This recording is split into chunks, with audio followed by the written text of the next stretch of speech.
आदरणीय दर्शकबिन, PSR podcast के ई निर्वाचन विशेष कार्यक्रम में अपने सबके स्वागत बा। हमनी के स्टूडियो में आज निर्वाचन क्षेत्र नंबर 3 के नेकपा एमाले के उम्मीदवार ज्वाला कुमारी शाह उपस्थित बारी। सबसे पहले उनका स्वागत कर जाओ।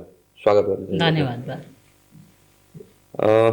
12 क्षेत्र नंबर 3 से अपने चुनाव मतलब लड़ित बनी नेकपा एमाले से। का बटे अपने के अभी के चुनावी गतिविधि सब कथी कथी कर रहल बने? अभी के विशेष जनता से भेंटघाट के हिसाब से अगाडि बढ़ रहल बनी। घर दैलो कालो से वो चुनावी अभियान के प्रचार प्रसार के हिसाब से अगाडि बढ़ रहल बाटे। अच्छा, नेकपा एमाले से अपने उम्मीदवार बनल बनी, माने विशेष लोग में चर्चा बटे कि नेकपा एमाले से बेसी केपी ओली के अपने के उम्मीदवार मान रहल बा। ई कारण का है? नेकपा एमाले के उम्मीदवार बनी अपने की केपी ओली के उम्मीदवार बनी?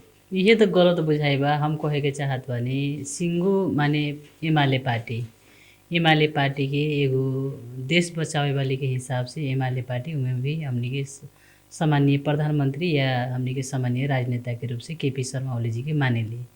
तब मानते केपी ओली जी के सीधे डायरेक्ट ज्वाला शाह जोन बुझाई बा न, तो हम ई कहे के चाहत बानी शायद हमर संघर्ष ना रहे, हमर ईमानदारता ना रहे, हम एगो सक्रियता ना देखले रहती तो शायद हमर मूल्यांकन भी ना होइत हमर बुझाई में। अभी जौन एगो संघर्ष के हिसाब से, निरंतरता के हिसाब से, सक्रियता के हिसाब से, ईमानदारता के हिसाब से, दिन रात जनता के एगो सेवक भूमिका निर्वाह कैला के हिसाब से शायद 33 वर्ष एउटा संघर्ष के यात्रा पार हो रहल बाटे। अब हमनी के 34 में माने टेक रहल बानी। तो ऐसे कहे के हम चाहत बानी कि उ सब मेहनत के माने जौन एगो संघर्ष के यात्रा के हिसाब से हमनी के सर्दे अध्यक्ष केपी शर्मा ओली जी जौन हिसाब से मूल्यांकन कैले बाटे सिंगो पार्टी एमाले पार्टी वहाँ कैले बा, सिंगो एमाले पार्टी पंक्ति कैले बा कह के हम बुझ रहल बानी। ना बात कथी रहे कि जैसे अपने के उम्मीदवारी के क्रम में ही पहले जो टिकट के वितरण के रहे उस समय में यहाँ से मगर लगभग अब क्षेत्र से तो अपने के नाम सिफारिश ना भेल रहे, मगर फिर भी अपने के टिकट मिलल तो कुछ एमाले में ही कुछ लोग रुष्ट बाटे। अभी भी अपने के चुनाव प्रचार प्रसार में उ लोग के मतलब उपस्थिति ना देखल जाला। वो के चलते कहीं ना कहीं मतलब एमाले भीतर के गुट के खेल में अपने के हरावे के अभियान तो नहीं चल रहा है? ना, सब एकरूपता के साथ हमर बुझाई में, हमरा देखे में काहे कि हम एगो उम्मीदवार बनी, हम ज्वाला शाह खाली व्यक्ति को लड़ नहीं रहल, सिंगो एमाले पार्टी पंक्ति लड़ रहल बा। उमे सब कमरेड लोग, सब कार्यकर्ता लोग, नेता कार्यकर्ता लोग सब आबद्ध होके साथे साथ भी चल रहल बा। ये माने में एकरूपता के साथ हमनी के अगाडि बढ़ रहल बानी कह के हम इतना हम जानकारी करे के चाहत बानी। फिर भी मगर अपने के साथ में जिला के नेता लोग के उपस्थिति बहुत ना बाटे सब जिला के नेतृत्व, हमनी के जिला के अध्यक्ष, जिला के सचिव, जिला के उप सचिव, पदाधिकारी टीमें साथ में चल रहल बा, नगर के पदाधिकारी साथे में चल रहल बाटे। हमनी के सभी जितना कमिटी के पदाधिकारी लोग बा, क्षेत्र के संयोजक, क्षेत्रीय सचिव, ये सभी हमनी के साथे बाटे। तो हम कैसे कहे कि हमरा माने असहयोग कर रहल बा या हमरा ऊपर अन्याय हो रहल बा कह के हमरा तनको महसूस नहीं के। हाँ, टिकट के क्रम में थोड़ा सा मन में लाग रहे कि ये तरीका से ना होए के चाहे, एगो सहमति के आधार से जाए के चाहे। आखिर हमनी के जौना के आई पार्टी निर्णय करी उनकरा माने में तैयार बानी कह के उ तरीका से रहे, तो थोड़ा सा उस समय में हमरो तनिका दुख लाग रहा। लेकिन अभी जौन अवस्था में बानी सभी हमनी के साथी लोग एकरूपता के साथ एमाले पार्टी एगो जितावे के हिसाब से सभी साथी लोग लागल बाटे। अच्छा, अपने तो मगर 2079 साल के चुनाव में भी मतलब निर्वाचित सांसद बने हैं अभी वर्तमान, तो लोग काहे लगी वोट दिए अपने के? ये से पहले के अपने के विकास के एजेंडा कथी रहे, कथी पूरा भेल ना भेल? अभी भी लोग अपने जगह जगह पर हमनी देख रहल बनी, जाता नहीं तो मगर अपने से सवाल पूछ रहल बा लोग जे अपने कथी कहनी जे फिर वोट मांगे आ रहल बनी, काहे लगी वोट दियो? कथी बा न, जौन आदमी कथी हो खेला न, जौन आदमी जितने करला उतने भी गुनासो भी आवेला। एगो बाटे न हमने के कहावत एगो बा भोजपुरी में का, जौन जितने माने उ चुप रही तो ओकरा लन कुछो ना जाले, जौन जितने करेला न उतने आवेला। उ चीज के हम पॉजिटिव ढंग से ले ले बानी। उ जितने आवता तो हमरा गार्जियन के रूप से समझ के राखत बा न, जितना सुझाव राखत बा, अपन मन के बात राखत बा, तो हमरा के गार्जियन के रूप से, कमांड के रूप से चलो भाई एकरा लंग राखम तो हमर समस्या समाधान हो जाएगी। इनकरा लंग खुल के बात राखम तो हमर कुछो माने जौन सोचल बानी समाज के लिए सोचत बानी उ समाधान हो जाए कि जौन ढंग से राख रहल बा। लेकिन उ चीज के राखते हुए भी कुछ आदमी माने बंगियावे के कोशिश करत बा कि ज्वाला शाह के माने हैसन कह देलन होइसन कह देलन, जौन खालके एगो नीच ढंग से अभी भी कुछ कुप्रचार कर रहल बा नु। तो उ में हम दुखित नहीं खे करे वाली के आदमी के व्यवहारिक रूप से फील्ड में अनुगमन के हिसाब से साथी लोग शुभचिंतक लोग ईमानदार जनता लोग देखिए रहल बाटे। इससे हम कहे के चाहत बानी गुनासो तो आवेला गार्जियन लंग आवेला कि गार्जियन लोग जैसे बेटा बेटी के कुछो माने हई में ना मिलेला उ में ना मिलेला तो पापा जी हमरा ये हमरा हई कलर चाहिए चाहे उ कलर चाहिए कह के कपड़े में ना मिलेला रंग कलर ना मिलेला तो उ लगा। वैसे हम कहे के चाहत बानी कि गुनासो रह गेल सवाल कि हमर एगो कार्यकाल थोड़ा सा छोटे छोटे कार्यकाल चलल विधायक में भी वही लगा माने एगो राजनीतिक परिघटना से भी बीचे में छोड़े के पड़ल। अभी भी देख रहल बानी 2 से 2.5 बरस में चुनाव में भाग ले रहल बानी, जहाँ की 5 बरस में चुनाव तो होखेला सभी के मालूम बा। लेकिन आज 2.5 बरस में चुनाव लड़ रहल बानी। 2.5 बरस में चुनाव लड़े के हिसाब से तो बुझ न 2.5 अधूरे कार्यकाल बा। 5 बरस में पूरा कार्यकाल कोनो आदमी चाहे अपने उ जगह में रहती तो अपन कार्यकाल के हिसाब से कथी सोचम कि एक काम हमर 5 बरस में पूरा करे के हिसाब से माने एगो एजेंडा लेके आगाड़ी बढ़म कि उ दिमागे में रहेगी 5 बरस में तो हम तो करिए लेम पूरा।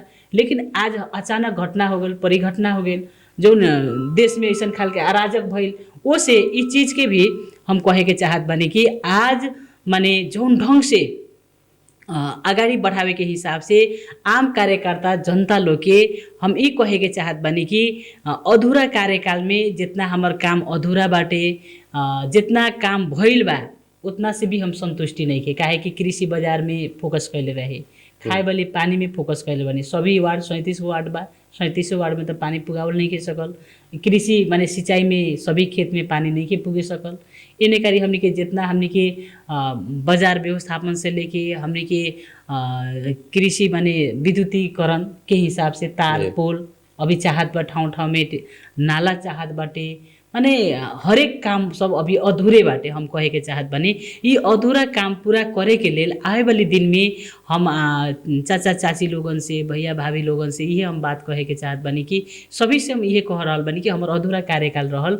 ये अधूरा कार्यकाल में आए वाले दिन में हम पूरा करे के प्रतिबद्धता भी हम कहले बानी। आए वाले दिन में हम पूरा करेम जौन सोच से हम अगाडि राखल बानी। काहे कि एगो हम माने कोनो आदमी भावना में जाए के चाहेला, लेकिन हम एगो अनुभवी के हिसाब से कहल जाए या ईमानदारता के हिसाब से जौन एगो नीतिगत रूप से देखल जाए तो एगो सिद्धांत माने एगो विचार बोक के अगाडि बढ़ रहल बानी। ई तरीका से हम जनता के विश्वास दिलावे के चाहते। अपने खाने पानी के बात करनी है तो खाने पानी में भी बहुत गुनासो बा। जैसे खाने पानी हमनियों के 14 नंबर वार्ड में खाने पानी के मतलब जी जी योजना गेल रहे ओमे के पानी अभी ऐसा अवस्था बा कि पानी खाए के तो कथी मतलब नहाए भी ना सकिने वैसा अवस्था बा। अब वैसा अपने खाने पानी अगर वितरण करतन तो वो से अच्छा तो हमनी के हैंड पाइप पे ठीक बाटे नो। खाए वाली पानी के कथी बा नो अब कथी बा प्राविधिक काम सब जो हमनी के हमर काम बजट स्वीकृति करे के हिसाब से जहाँ जहाँ हमें फोकस कैनी वार्ड में फोकस करे के हिसाब से जहाँ की हाहाकार रहे जनी जात में देखी सबसे ज़्यादा खेत में से सिंचाई में से जहाँ बोरिंग में से पानी आवे तो माने समस्या देख के हम प्राथमिकता ये माने में रखने कि सहजीकरण होके सहजीकरण के हिसाब से कितना माने आदमी सब खुशी बाटे। जहाँ हाँ सही के सही पूरा तो नहीं के भइल अधूरे बा हम कह रहल बानी। जितना माने जौन तरीका से व्यवस्थित होए के चाहे कहीं गाड़ल जगह में जमीन धसल होई माने कोनो जगह में पाइप ना पुगल होई प्राविधिक माने उ जौन हिसाब से व्यवस्थापन करे के चाहे कमिए भइल बाटे उ पूरा करे के पड़ी। जहाँ निर्माण होल बाटे वहाँ व्यवस्थापन करे के कुछ माने पाइप टूटल होई धारा टूटल होई। काहे कि 1 वर्ष अगाडि से भइल बा न त अपने सब देखत हो इस चीज के माने वाड़ा कार्यालय के तरफ से हमने के जहाँ स्थानीय प्रतिनिधि लोग बाटे वहाँ सब समय समय में अपन अनुगमन करके निगरानी करके अगाडि बढ़ावे के भी प्रतिबद्धता राख चुकल बाटे राखिए रहल बा। काम करे के हिसाब से अगाडि बढ़ाइए रहल बाटे। जहाँ जहाँ माने छोट मोट समस्या बाटे रह गेल कथी बा कि सांसद के काम तो कानून बनाए वाली जगह बजट स्वीकृति कर देवे के काम हो। बजट स्वीकृति करे के बजट कानून में सही तरीका से कार्यान्वयन जाओ खाए वाली पानी शुद्ध तरीका से आदमी सब पियो। जैसे हमने के कृषि में तार पोल नहीं के तार पोल पुगा के ट्रांसफार्मर के जैसे अभी भी कुछ जगह में माने लोड शेडिंग माने अभी वोल्टेज कम होत बा जैसे फ्रिज ना चलेला, पंखा ना चलेला, आदमी सब सुते में दिक्कत बा, उ चीज़ के भी हमनी के हल करे के पड़ी। वोल्टेज कैसे होई, कैसे हमनी के माने कौन तरीका से हमनी के वोल्टेज बढ़ावे के पड़ी, उ करे खातिर का हमनी के प्रक्रिया में जाए के पड़ी। ई सभी चीज़ हमनी के प्राविधिक समस्या के हिसाब से हम बुझ रहल बानी। ई पाई में आवे वाले दिन में सभी चीज़ के व्यवस्थापन करे पड़ी। काहे कि देख रहल बानी स्वास्थ्य चौकी पहले हमनी के बेड खोजे में समस्या होत रहे, माने वहाँ के व्यवस्थापन खोजे में 5 सैया से लेके 25 सैया तक ला। जैसे आज हमनी के एमाले पार्टी जौन एगो शुरुआती कलन, देशे भर एगो शिलान्यास करके आगाड़ी बढ़ावे के काम कलन। तो सभी तो अभी पूरा तो नहीं न भइल, धीरे धीरे हमनी के पूरा करे के आगाड़ी के हिसाब से जौन बढ़ा रहल बनी। शिक्षा में जैसे गुणस्तरीय शिक्षा कैसे होई, आम माने विद्यार्थी लोग, भाई बहन लोग कैसे एगो शिक्षा अच्छा पढ़ सके, कैसे अपन पैर में खड़ा हो सके, वो सभी चीज़ के हमनी के ध्यान में आगाड़ी बढ़ेले बनी। 23-24 के आंदोलन के बाद से तो एमाले के प्रति एक किस्म के धारणा कथी हो गई बा कि हत्यारा पार्टी हो, जेनजी के हत्यारा पार्टी हो कह के एगो मतलब अभी बाजार में ही हल्ला बटे। तो ऐसन अवस्था में भी अपने एमाले पार्टी से चुनाव लड़ल बनी, अब फिर भी वोट की अपेक्षा कर रहल बनी, काहे लगे? सुन न कथी बाकी हल्ला के दुनिया में जाए कि काम के व्यवहार भेल भी तो बात 76 जना मतलब आदमी मरल पड़े आंदोलन। हल्ला के दुनिया 76 जना के घटना कैसे भइल, कौन रूप से घटल बाटे, उनकर जड़ पता लगाए के पड़ल न, प्रमाणित पता लगाए के पड़ल। बिना प्रमाण के बोले के अधिकार होई? कोनो जगह में हावी में फैलाई देत बाटे कि एमाले पार्टी माने अथी बा, तो सरकार तो एमाले पार्टी के नु रहता। ठीक बा, एमाले पार्टी के सरकार रहे, लेकिन कथी बा कि कभी काल माने ऐसन डिजाइन बनी, ऐसन योजना बनी, या हमनी के देश के ऐसन चकनाचूर पारी कह के तो सोचले तो ना रहे। एमाले पार्टी सब दिन देश बचाओ पंक्ति में बानु, मालूम बानु। अगर एमाले पार्टी देश बचाओ पंक्ति में ना रहे तब बूढ़ा पेंशन से लेके चाहे हमनी के बाल पोषण भाता कहल जाए, विधवा भाता कहल जाए, या हर एक माने दलित लोग के माने अथी में पढ़ाई के हिसाब से निःशुल्क रूप से कहल जाए, या अन्य सेक्टर के हिसाब से कहल जाए, तो हर चीज़ में माने एमाले पार्टी अगाडि बा। मजदूर के साथ में बा, गरीब के पार्टी बाटे। तो कहल जाए कि आज जौन भरम चल रहल बाटे कि इतना माने होते हुए घटना होते हुए काहे माने चुनावी मैदान में जैसन प्रश्न उठ रहल बा, ई प्रश्न हम इतना हिम्मत के साथ कह रहल बानी। जेनजी आंदोलन उ कोनो जेनजी ना हा, उ कोनो एगो अराजक के झुंड रहे। जेनजी तो करा ही ना सकी काम का, उ तो भाई बहन के एगो प्रयोग कैलन, एगो आगाड़ी सारे के निशाना बना देलन। उ निशाना बना के अपन ओकनी के जौन योजना रहे, विजन रहे, ओकनी के जौन अराजक टीम के विजन रहे वो पूरा कैलन। हम इतना बुझत बानी। आज हमहू तो घर विहीन तो बानी नु, काहे बानी? राजनीति में लागला के कारण से, उमे भी एमाले पार्टी में लागला के कारण से आज हमार घर चला दिलन। अपने सबके सभी के मालूम हुई आज हम घर विहीन बानी, फिर भी अपने लोग के सभी के अनुहार देख के हिम्मत रह के आज हमार घर जैसन जरल बा। तो इतना शायद अगर कोनो हमर जगह में कोनो नेते रहे तो इतना हिम्मत रह के भी चुनावी मैदान में हाथ ना फैलाए। काहे फाल ले बानी, काहे हिम्मत लेके आयल बानी? काहे कि जब तक ला एक थोपा एक बूंद हमार ब्लड रहे जे देह में, तब तक ला हम जनता के साथ में सेवक के रूप से भूमिका निर्वाह करें कह के वो अनुसार से हम एगो चुनावी मैदान में बानी। आ इतना ना कि आज हो जौन एगो भरम बाटे, ई भरम से हमें एगो मुक्त होए के पड़ी। सभी माने जौन जौन भरम ने पड़ल बा उ भरम से आगाड़ी बढ़े के पड़ी, क्लियर होके आगाड़ी बढ़े के पड़ी। काहे कि अगर ये देश में पुराना पार्टी ना रहे, अगर हम कह रहल बानी अपने सब देखनी परसुका माने विदेश से सेना भी माने अभी तक लौसन देखले रहे, लेकिन इससे पहले भी 2075 साल 2079 81 में भी भेल बा। जौन डिजाइन में होत बा देखत बानी नु, ई घटना के डिजाइन से हो रहल बाटे। तो अपने सब कथी बा कि ई डिजाइन से कथी कर रहल बाटे, देश के कौन अवस्था में पुगाई। अब तो चिंता करे के विषय यहाँ बाटे। उससे हम कहे के चाहत बानी कि आज हर एक चीज में एमाले पार्टी अगुवाई करे के हिसाब से आगाड़ी बढ़ल बा, उ हिसाब से हम चुनावी मैदान में बानी। अच्छा मगर एगो बात कथी समझ में ना आवेला लोग के कि माने एमाले पार्टी जब सरकार में रही तो सबसे बड़का राष्ट्रवादी पार्टी रहेला, आ सरकार में से उ हटते मतलब दोसर मतलब सरकार बनेला नु तो ओकरा के विदेशी एजेंट के रूप में देखेला। गलत है। माने जैसे अभी अपने कहनी है कि जौन परेड खेले वाला बात सेना के साथ में जौन टूडीगल में भेल ओ दिन, तो इससे पहले भी केपी ओली प्रधानमंत्री रहलन, उ टाइम में भी भेल रहे, 2075 साल में भी भेल रहे, 2079 2081 में भी भेल रहे। उस समय के परिस्थिति अनुसार उ तो अन्य देश से बोलावल जाले, अनुमति के हिसाब से बोलावल जाले नी। तो एहू में तो सेना खुद सुनो कहल ना, बाटे कि हम ही अब बोला के थियौ। उ ना ई बात ई दोसर तरीका से बाटे, ई सब बुझे में बाद में बुझे में तो था लागी, लेकिन जौन डिजाइन से बोलैले बा, जौन डिजाइन से आइल बा, तो उ अनुसार से बुझे के पड़ी, तनिका सतर्क होए के पड़ी सभी जना में। रह गेल सवाल कि हमनी के देश में सुशासन कायम करे के खोज रहल बानी न, सभी जना हमनी के सुशासन चाह रहल बानी, हमनी के भ्रष्टाचार मुक्त क्षेत्र खोज रहल बानी, हमनी के हत्या हिंसा अंत्य होको कह के हमनी के इहे नु चाहना बाटे, समाज में शांत वातावरण होको, हमनी के देश एगो समृद्धि बनो, हमनी के आम जनता लोग के अनुहार एगो खुशी के साथ बीतो, इहे नु चाह रहल बानी। ई चीज के जब तक ला हमनी के ना करे सकब तब तक ला हमनी के निमन आदमी के देख रहल बानी, खराब आदमी के हुइम ज्यादा फैला देत बाटे, माने उनकर कुछ उनकरे पछाड़ी लाग जात बा।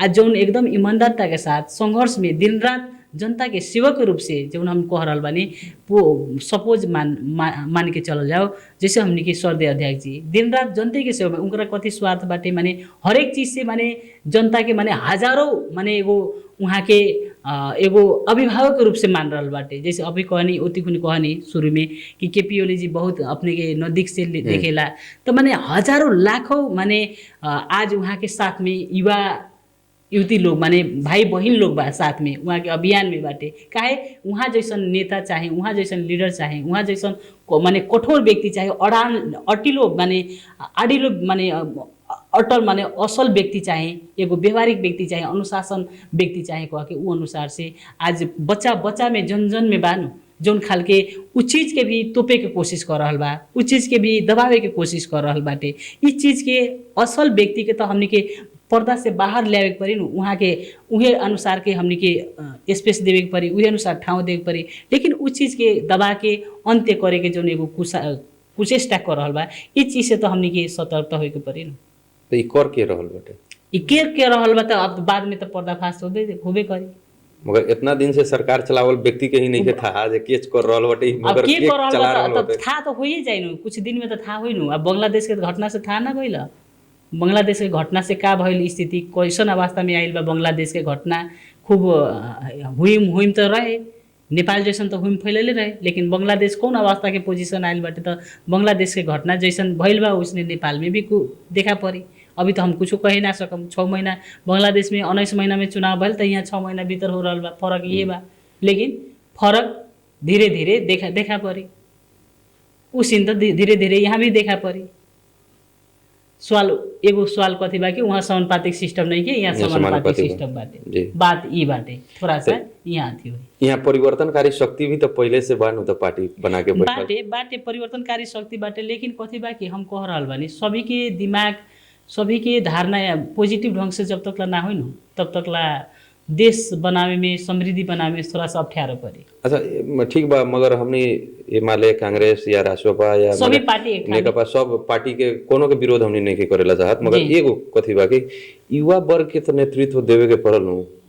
अब माने कितना दिन तक ले अपने 70 वर्ष प्लस के आदमी के मौका दे कहीं ना, ये तो बुझाई गलत बाटे। ये माले में ही तो मतलब युवा लोग बान वैसन मतलब बढ़िया युवा कैंडिडेट बा, ठाउँ नहीं दे आइल, तो प्रधानमंत्री के दावेदार प्रधानमंत्री होई चाहे अध्यक्ष होई, धीरे धीरे अप होते जात नहीं खे, माने युवा लोग प्रधानमंत्री एक बार डायरेक्ट होई, धीरे धीरे अप होके न हो रहल बाटे।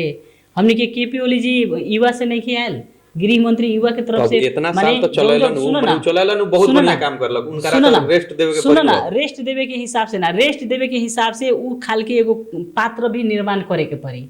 पत्रकार जी उ खाल के जब तक ला हमनी के पात्र निर्माण नहीं के करत, वहाँ के 81 माने ब्याक क के और अगर दोसर आदमी के ले जाके 81 राखत बनी तो स्थिति कौन होई, स्थिति कैसन होई, उ भी तो परिणाम भोगे देखे के पड़ी। ओसे हमनी के वहाँ के ट्रैक में, वहाँ के जैसन पात्र निकाले खातिर अथी करे खातिर धीरे धीरे तो विकास में माने हरेक चीज में सहभागिता करा रहल बानू, हरेक चीज में युवा लोग तो सबसे ज्यादा बानू। अभी केंद्रीय सदस्य के हिसाब से देखम युवा लोग सबसे ज्यादा, हरेक पार्टी से सबसे ज्यादा हमनी के एमाले पार्टी में लियावल गइल बा। महिला युवा लोग के भी प्राथमिकता देवल गइल बाटे। ओसे धीरे धीरे हमनी के विकास माने करावल गइल बा। युवा बिना देश के विकास असंभव बा, महिला बिना भी देश माने हरेक चीज से राजनीति कहल जाओ चाहे विकास निर्माण के सेक्टर से कहल जाओ, महिला बिना भी देश अगाडि ना बढ़े सकी, युवा बिना भी देश अगाडि ना बढ़े सकी। दुनू पात्र के युवा आ महिला दुनू के समावेश करके एगो अप करके धीरे धीरे ले जाए पड़ी, जगह में पुगाए पड़ी कह के हमनी के ई धारणा बा। एमाले पार्टी के सभी दिन ई धारणा। 12 क्षेत्र नंबर 3 में अपने उम्मीदवार बनी ना, तो 12 क्षेत्र नंबर 3 के यहाँ के मतदाता लोग अपने से का अपेक्षा रख रहल बा? जैसे घर दैलो में जाता नहीं तो कथी कह रहल बाटे? प्रश्न तो पूछे छै। घर दैलो में जा रहल बन तो एगो कथी कह रहल बा कि ना आवल अभी इतना दिन हो गए, अब चुनाव आवेला त आवे तरह कुछ जगह हमें ऐसन भी आवेला, माने ऐसन आवत बाटे। तो कथी बा कि थोड़ा सा अब हमनी की अब कथी बा कि समय समय में अब माने कुछ आदमी के चाहना रहेला नु कि सब दिन माने समय समय में देखा पड़ी तो ठीक रहे। काहे कि क्षेत्र के हिसाब से देखल जाई तो बहुत बड़का भूगोल बाटे, 200 से ऊपर माने टोल के हिसाब से देखल जाई तो। लेकिन हम दिन रात जनता के सेवक के रूप से बानी, लेकिन उही हिसाब से माने जनता लोग के कथी बा कि चाचा चाची लोगन के एगो आशा कि कम्ती में समय समय में पुग दिह हैन, आए वाले दिन में समय समय में कम्ती में फोन फान आई हेलो हमनी के कथी मांगत तनी कुछ ना। कोनो जगह में थोड़ा सा क्रिटिकल नाला के समस्या देखात बा, क्रिटिकल रास्ता के समस्या देखाता, क्रिटिकल विद्यालय के व्यवस्थापन में थोड़ा सा समस्या देखा रहल बाटे। विद्यालय थोड़ा सा व्यवस्थित नइखे, नाला व्यवस्थित नइखे, अथी मच्छर ज़्यादा लागेला, मच्छर के कारण से हमनी के सुते में दिक्कत बा, वोल्टेज के कमी बाटे, हमनी के सिंचाई के समस्या बा, तार पुल के समस्या बा, इतना बात सब आ रहल बा। लेकिन कथी बा कि हम कह रहल बानी, हम तो आश्वासन देवे के हिसाब से तो नहीं आयल। आए वाले दिन में हम जितना सकेम उतना हम कोशिश करेम कह के हम कहले बानी। ई करिए दे हम कह के हम बात नहीं के राखत, कोनो से हम नहीं के राखत, काहे कि आश्वासन कोनो के देवल ठीक भी नहीं के। आए वाले दिन में पाई में सफल अपने लोग बनाए, आए वाले दिन में उ तरीका से अगाडि बढ़ेम कह के उ तरीका से हम बात राख रहल बानी। लेकिन बेसी से बेसी देश प्रति जौन एगो घटना घटल, इहो से बहुत आदमी लोग माने एगो चिंतित हो के देश काहे ऐसन हो गइल, काहे सिंह दरबार जलल, काहे संसद भवन जलल, काहे सार्वजनिक सम्पत्ति माथि ऊपर हमला भइल, ऐसन हमला कभी ना भइ रहे। औरो बात कथी बा कि अपने के घर कैसे जरा देल, काहे जरल, हमनी के बहुत माने पीड़ा में बानी। कुछ आदमी सब इहो मुँह से निकलल बा अपने के जैसन घर जरा देल, गाँव में जाके जरा देल, कुछ औसन भी बात आवत बाटे। उसे इस चीज़ के सब हमनी के समझाते आगाड़ी बढ़ रहल बानी। इससे पहले अपने 79 साल के चुनाव में भी लगभग एक कलैया के 3 किलोमीटर सड़क शायद अपने के योजने में रहल, एजेंडे में रहल, एजेंडा में रहे, निर्वाचित भेनी। ओकरा बाद में भी अपने के देखनी बहुत बेर मतलब रोड में वो समिति लोग आयल तो अपने साथ में भी रहनी। आ अभी तक ले रोड के अवस्था उहे बा, चुनाव फिर आ गेल, फिर लगभग एजेंडा उहे बनाएम अपने। ना एजेंडा हम नहीं के बनैले। 3 किलोमीटर सड़क बाटो के सुनो ना, 3 किलो बाटो के एजेंडा बनाए के ना पड़ी। काहे ना पड़ी? काहे कि ऊ प्रक्रियागत अगाडि बढ़ी रहल बा। लेट बनाए वाली कंपनी नु कर रहल बाटे, ऊ कंपनी के हमनी के तगेदा कर रहल बानी। हमनी के ऊ बाटो के एजेंडा बना के चल भाई ई बाटो हमनी के अब समय में बना देम, कोनो अगर बहुरुपिया बन के आई हम ही बानी, अब हम ही ई रास्ता के अथी बनी, कोनो नेता ना करे सकल, अब हमनी के बानी जैसन भ्रम पिजा रहल बानी, उहो भ्रम से क्लियर होके पड़ी। ऊ रास्ता प्रक्रियागत अगाडि बढ़ल बाटे। कंपनी ठेकेदार जौन ओम साई एंड कंपनी जौन एगो होमनाथ जी के एगो होमनाथ ले कैले बा ठेकेदार बाटे, ऊ उनकरी के हमनी के दबाव दे रहल बानी। सीडीओ सर भी दबाव दे रहल बा, एसपी सर भी दबाव दे रहल बाटे। रास्ता फास्ट गति में बने के पड़ल क्योंकि आजू के बात है, आज तो चुनाव आ गेल नु, तो चुनाव में ऊ बात के हमनी के एजेंडा बनावे के मिली? ई तो गलत रवैया नु। ओसे हम कहे के चाहत बानी, क्लियर बात तो बता दे पड़ी। ऊ पहले से प्रक्रियागत अगाडि बढ़िए रहल बाटे, निरंतरता ह। कोनो के कहला से बजट अभी की अभी हाली ना, ऊ टेंडर प्रक्रिया से अपन तरीका से अगाडि बढ़ रहल बाटे। आ ऊ रास्ता में हमनी के पहले से हमनी के जोड़ दिल बानी, चुनाव में चुनाव एजेंडा हमनी के ऊ रास्ता ना बने, अपन तरीका से अगाडि बढ़ी। बीतल 79 से लेके 82 तक लगभग स्थानीय तो अपने ही सब के रहे, नेकपा एमाले के रहे, वार्ड में भी लगभग बहुमत रहे, जिला समन्वय समिति भी एमाले के ही पक्ष में बा, विधायक लोग भी एमाले से, सांसद भी एमाले से, फिर भी मतलब चाहे वाला विकास ना भेल कह के जनता के गुनासो बटे। जनता के ई बात स्वाभाविक रूप से उठी, काहे कि हमहू से इमे सहमत बानी। काहे सहमत बानी? अब जनता के यही आस ज्यादा हो गइल, काहे कि अब संघीय सांसद जितैले बानी, विधायक जितैले बानी, मेयर उपमेयर जितैले बानी, वार्ड जितैले बानी, सभापति में आइल बा। तो हमनी के अब तो कथी भइल सरकार कि भी हमनी हिमालय के के रहे। ना ई बात कथी बा कि मधेश हमनी के अझ मधेसी समुदाय में कथी होकेला ज्यादा बहुत आस बोकेला आस का बोकेला। बहुत ज्यादा एकदम तुरंत आस बोकेला कि तुरंत होको काम काहे लेट हो रहल बा। ये 3 किलो के रास्ता के विषय में बहुत माने हाँ। बात आवेला कि सब कुछ सांसद से ऊपर से नीचा तक ला जिता देनी अभी रास्ता ना बनल। लेकिन रास्ता के प्राविधिक विषय तो था नहीं कि सभी के ज्ञान तो नहीं नहीं के के। सभी आदमी के था नहीं कि उचाल देत बा। लेकिन उ प्रक्रियागत आई सभी माने सब जानी वाली आदमी के बुझावे था। वाला लोग भी तो ना बुझावे तो के जाने चाहेला। वाली आदमी जैसे हम उहे रास्ता में माने हम गइनी जी। हम ही दुर्घटना पड़नी उ रास्ता के 3-4 बेर हम सदन में उठैले बानी। तो हम अगर हमारा चाहना ना रही तो हमार चिंता ना रही तो हम उठैती ना उतना ना कि लेखा समिति में हम लड़ गईनी सभापति जी मंत्री जी से हम बात रखनी ई सभी के मालूम हुई कितना जन के मालूम नहीं कि कितना जन के मालूम सुने वाले के मालूम हुई।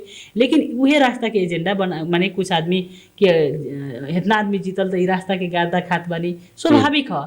उ रास्ता ना बनला से उ रास्ता काहे ना बनल त पहिले काहे ना बनल बीच में काहे रोका गइल उहो खोजी कोई नु कइले बा नहीं नु कइले नहीं के कर ले। पहिले सरासर बने वाली रास्ता रहे जी। सरासर बने वाली रास्ता रहे। उस समय में कथी भइल कि जौन समय में सरासर बने वाली रास्ता रहे उस समय में हमनी के राजेश जी रहे मेयर उस समय में हम विधायक रहे। तो विधायक में हमें कथी भइल कि ओतिकुरा अनूप पटेल कहे वाली रहे हुलाकी के प्रमुख अनूप पटेल आ सीडीओ सर हमनी के एगो गाड़ी दुर्घटना में पड़ल नु पसाप हाँ उ बहुत एक्टिव से माने सीरियस रूप से लागल। तो उस समय में मुआवजा कथी रहे कि हमनी के पुराने मुआवजा अगाडि देवल जाओ नया मुआवजा के मांग करल जाए।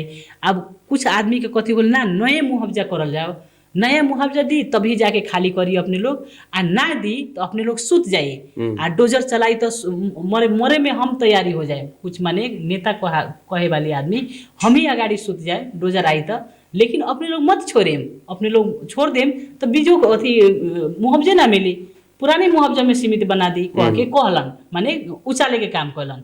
तो कुछ आदमी से देखी गई संघर्ष समिति से भी बात कैनी हमें राजेश जी उस समय में माने उस समय के बात कहत बानी हमें विधायक के समय में बहुत मेहनत कैनी हमें राजेश जी कहलन कि मानी जी देखल जाओ बहुत अभी तो नया मुआवजा करते करते रस्तो ना बनी हो रस्तो ना बनाई दिहन कह के कहलन। तो हम कहनी काहे ना बनी कोनो जगह में तो मुआवजा नहीं के माने कोनो जगह में तो मुआवजा के व्यवस्था नहीं के कहले बीरगंज में भी नहीं के कहले जनकपुर में भी नहीं के कहले हमनी के तो भाग्यमानी बानी बाराबासी माने हम कहले हमनी के तो भाग्यमानी बानी जितना माने पुराने मुआवजा जौन देत बा उहे मुआवजा आखिर तो तुरही के पड़ी घर रोड में बाटे पड़ल तो आखिर तो घर तो खाली करे ही के पड़ी। तो घर अभिये से खाली करम तो बिहान के दिन में सहज रही काहे कि उस समय में अभी तुरेम तो हमनी के माने गिटी बालू माने सीमेंटी के भाव भी उहे अनुसार होई आ 10 बरस उहे समय में तुरम तो थोड़ा सा महंगा पड़ेला नु कष्ट हमनी के सब कुछ महंगा में पड़ जाई। आखिर तो मुआवजा नया मुआवजा दी ना सरकार ये तो मानवत मटियारवा के हिसाब से थोड़ा सा माने सरकार इंडिया हमनी के नेपाल सरकार जोड़ला के हिसाब से थोड़ा सा सहज हो गई। तो बहुत हमनी के मनैनी लेकिन ना मानल कुछ आदमी ना माने कारण 3-4 जना व्यक्ति ना मानल सब आदमी तो ठीके रहे सभी आदमी पारे सब आदमी 2-4 पात्र उमे कुछ एकाध नेता कहे वाली आदमी भाड़ भैलू कर दिलन कि हम ही बरो सोच जाए अपने लोग मत माने औसन खाल के बना दिलन। आज उ कारण से हमनी के भोगे पड़त बा उहे समय में बन जाइत रास्ता उहे समय में बन जाइत उ ठेकेदार झमेला देख के छोड़ के भाग गइल 3 किलो रास्ता छोड़ के भाग गइल। आ भागला के बाद में तो अब तो जितना भइल उतने काम करके चल गेल। बाद में फिर हमनी के बजट स्वीकृति करावेला बहुत कष्ट करे के पड़ल बहुत दौड़े के पड़ल मंत्रालय। फिर हमनी के अर्थ मंत्री विष्णु पौडेल जी हमनी के रघुवीर महाशय जी दोनों जन के बैठा के बजट स्वीकृति कैलेनी सभी स्थानीय प्रतिनिधि लोग वहाँ माने उस समय में डेलीगेशन के रूप से हमनी के सभी हमनी के आदमी पुग रहे हम भी गई रहनी। तब उ अनुसार से जोड़ बल से स्वीकृति भइल बजट टेंडर प्रक्रिया में अगाडि बढ़ला के बावजूद चुनाव के समय में भी चुनाव आवे से पहले शिलान्यास भी अपने लोग देखले होकम उ रास्ता उस समय में शिलान्यास भी करलन। लेकिन हम कहे के चाहत मानी कि आज चुनाव के समय में जौन एगो रास्ता वोट मांगे के हिसाब से होके शिलान्यास जौन हिसाब से करत बाटे उ हिसाब से आज जौन शिलान्यास के नाम ने ओती खुना बजट स्वीकृति होके अगाडि बढ़ गए रहे तो शिलान्यास तक चुनाव के अगाडि करावे के तो देखल करावल लखा जी काम तो बिहान से हो जाए कह के कुछ भ्रम तो पिजेला जनता लोग के आँख में तो धूरा झोंके के काम कैलन, लेकिन आखिर तक स्पीड में तो ना भई रहे। जौन ततावे के जौन हिसाब से हमनी के निरंतर हमनी के ततावे के काम करी उ अनुसार से विस्तार रूप से अगाडि बढ़ी रहल बा। जितना फास्ट गति में बढ़े के चाहिए उ नइखे बढ़ल, हमनियों के संतुष्टि नइखे, हमनियों के मन में पीड़ा बाटे। वैसे हमनी के दिन रात लागल बाटे जल्दी से फास्ट गति में बढ़े उ रास्ता कह के। अब आवे वाली समय में कथी बा कि हमनी के इहे समय हमनी के नइखे बुझे सकैत। स्थानीय माने 3 कराइट के सरकार, 3 कराइट माने 3 तह के सरकार बा। स्थानीय सरकार में का काम होखेला पहिले हमनी के ई बुझे के पड़ी पत्रकार जी। स्थानीय सरकार में वार्ड अध्यक्ष के का काम बा, उ का करी जी, उनकरा ऊपर उपमेयर का करी, उनकरा ऊपर मेयर का करी। ई हमनी के पात्र पहिले हमनी के ई विषय वस्तु में हमनी के ना बुझे सकम तब तक ला हमनी के दुख भोगेम का। हमनी के दुख भोगे जनता के उहे अनुसार से न बुझाइले बानी जे विकास खाली करे के बाटे। हां, विकास खाली करे के बा त कथी बा कि अब प्रदेश सांसद कथी करी हन, संघीय सांसद कथी करी इहो विषय में नहीं बुझल। तो हमनी के स्थानीय तह, प्रादेशिक तह, संघीय तह में हमनी के 3 क्राइटेरिया के हमनी के विभाजन पहले करे के पड़ी, क्राइटेरिया तोक दे पड़ी ताकि प्रदेश सांसद के काम ई ह, मेयर के काम ई ह, उपमेयर के काम ई ह, वार्ड अध्यक्ष के काम ई ह और सांसद के काम ई ह कह के तोक के चलल जाए। तो आज सब भार जोन हिसाब से हमारे मुरी में आवता न, अभी तो चुनाव लड़ रहल बानी, रियल में हम जो बता रहल बानी सभी भार है नलो के काम है, छोटा मोटा 5 लाख के काम, 1 लाख के काम जोन आवत बाटे समाज में जोन है 1 लाख में हो जाइत बबी है, ढलानवा हो जाइत है, ऐसन माने ऐसन काम आवता। सब काम लोकल से लेके ऊपर तक ला। ई कमी कमजोरी त राजनीति के दल लोग के नु ह। तो सुन ना बात हम कहे के चाहत बानी जोन हिसाब से क्राइटेरिया में बुझ नइखे बुझे लोग नहीं बुझे से अब बुझत बा कि ना सब त हाथ पावर नेताजी के जिता देनी हमर विकास होके चाहिए। सब त हाथ अब सांसद के ह। माने कुछ आदमी बुझाइबा, कुछ आदमी कुछ जगह में बुझत बाटे, सभी आदमी उसन नइखे। कुछ जगह में ना सांसदे लोग काहे ना कैलन, कथी कैलन, हाँ 2 वर्ष जीतलन, लेकिन 2 वर्ष में चुनाव होता है। 2 वर्ष में चाहे तो ना हो जाए। कोनो आदमी तो ना बुझे वाले आदमी कुछ माने कहत बाटे चाहे तो 2 दिन में हो सके, माने कुछ कहेला 2 दिन में का ना कर सके, 1 दिन में का ना कर सके। बाबा दाल भात के कोरा प्रक्रियागत जाले, कोनो काम करे से पहले तो प्रक्रियागत जाए, तत्कालीन दीर्घकालीन हमनी के प्लानिंग करे के पड़ी। हमनी के समाज में पहले का चाहे, उस समाज में अगर छोटा योजना बा तो हमनी के वार्ड से कराए के पड़ी, उस तरह का मझौला बा तो हमनी के उपमेयर मेयर से कराए के पड़ी, उस तरह बड़ा बा तो हमनी के प्रदेश तक के हिसाब से जाए के पड़ी, मध्यम मझौला के हिसाब से, और उससे बड़ा बाटे तो हमनी के केंद्र तह में ले जाए के पड़ी। इस तरीका से हमनी के बुझाए में पत्रकार साथी लोग के भी भूमिका रहे के पड़ी कह के सुझाव के रूप से भी रख रहा। देखल जाए तो स्वास्थ्य शिक्षा हर एक सेक्टर में भी लगभग हमनी के मधेश फेलवरे बटे। यहाँ अब स्वास्थ्य में भी देखी प्राइवेट सेक्टर के बढ़ावा मिल रहा बटे, शिक्षा में भी बा। तो अपने के एजेंडा अब का करे, माने मान लिया बिहान निर्वाचित हो रहल बनी तो ये से पहले तब एजेंडा से प्रस्तुत कैले ही रही। हाँ, कथी बा कि हमर सबसे फर्स्ट प्राथमिकता कथी रहे न, जौन युवा भाई लोग के समस्या देख रहल बानी, पढ़ लिख के घर में बैठत बा, मास्टर डिग्री क के घर में बैठत बा।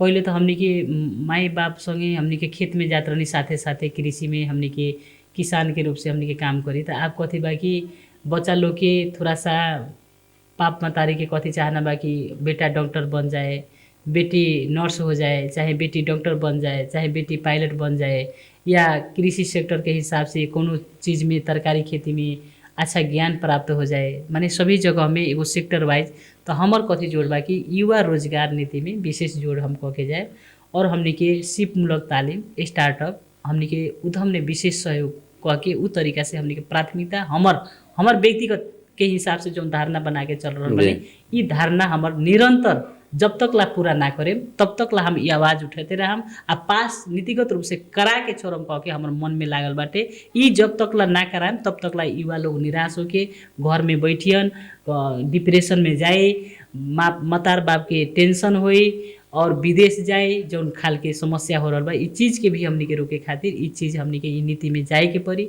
हमर ई ध्यान बाटे। और महिला लोग के हम कहे के चाहत बने कि महिला लोग जैसे अब बच्चा भी सहारेला, घर के सभी काम करेला, 24 घंटा काम करला, मूल्यांकन नहीं की, वहाँ के सामान नहीं की, कुछ घर में अभी माने लफड़ा चलत बा, माने श्रीमान श्रीमती भी कच चलत बा, उ चीज़ के भी रोके खातिर जैसे हमने के अपन पैर में खड़ा होए के हिसाब से महिला लोग के भी उद्यम में जोड़े खातिर जैसे अचार बनावे के हिसाब से कौन कथी कथी कर सके, सिलाई कटाई हो सके, मुड़ा बनावे के, स्याउ खेती, माने हरेक चीज़ में कम्ती में जागरूकता ल्याए पड़ी। महिला अपन उतना करी तक कम्ती में गार्जियन के टेंशन ना रहे, श्रीमान के टेंशन आई, चलो भाई हमार परिवार तो घर संभाल रहल बानू, इतना बाहरों चाहिए तो उ शांत दिमाग से काम कर सके, उ खालके एगो हमर रणनीति बाटे बनावे के चाहत बनी, उ चीज़ के हम अगाडि फोकस करके अगाडि बढ़ाए। अभी के ई चुनाव मगर अभी के जौन ई परिवर्तन के एगो हिसाब से जौन 2.5 साल में हो रहल बाटे उ चुनाव आ ओ से पहले जौन चुनाव सब लड़ने घर दैलो में गेल हुकम, मतलब कथी फर्क कथी मिल रहल बाटे?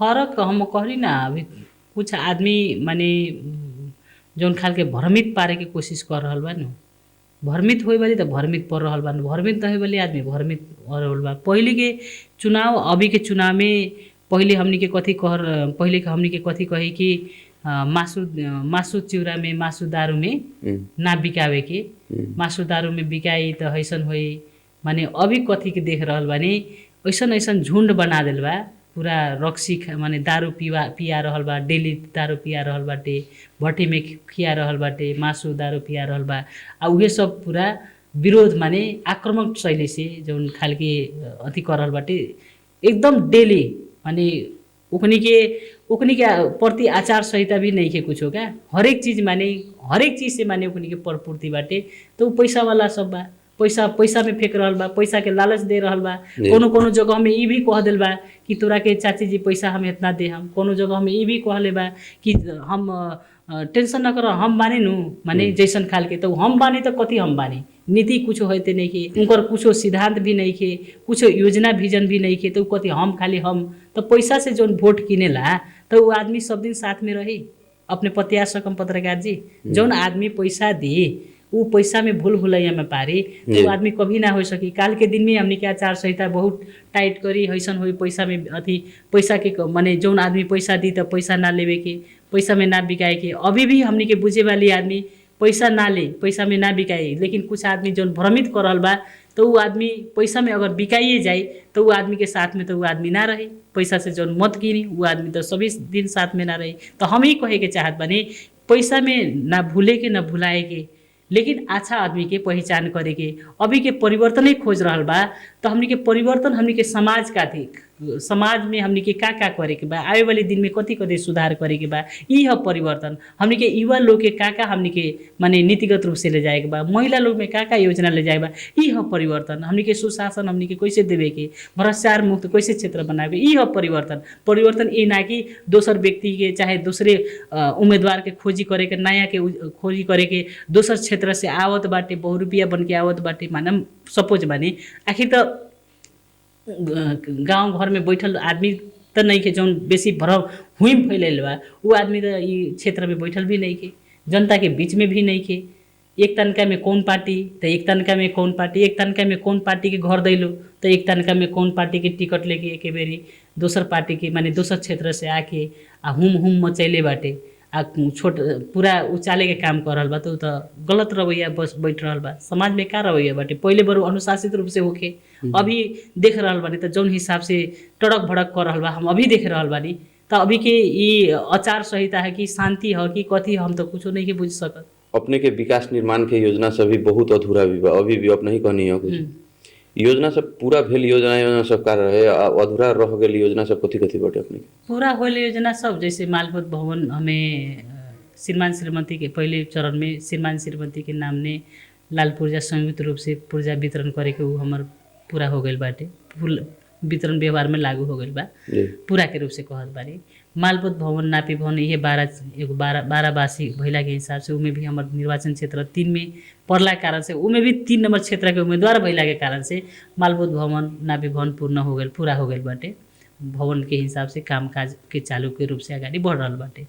अब रह गया सवाल कि अभी माने जैसे हमने के बहुतों हमने के शिक्षा में अभी जो अधूरा बाटे, जैसे हमें माने दुर्गा स्कूल के यानी सिद्धेश्वर स्कूल के भी जो माने और त्रिचंद्र स्कूल जौन एगो कलैया में एगो वैसन खाल के विद्यालय सब बाटे एगो टारगेट में लेके विद्यार्थी लोग के उत्साहित बनावे वाली काम जौन अगाडि बढ़ावे के काम कर रहल बानी उहो अधूरा के रूप से हम मान रहल बानी। जौन प्रक्रिया के में त अगाडि बढ़िए रहल बाटे, टेंडर प्रक्रिया से अगाडि बढ़ रहल बाटे।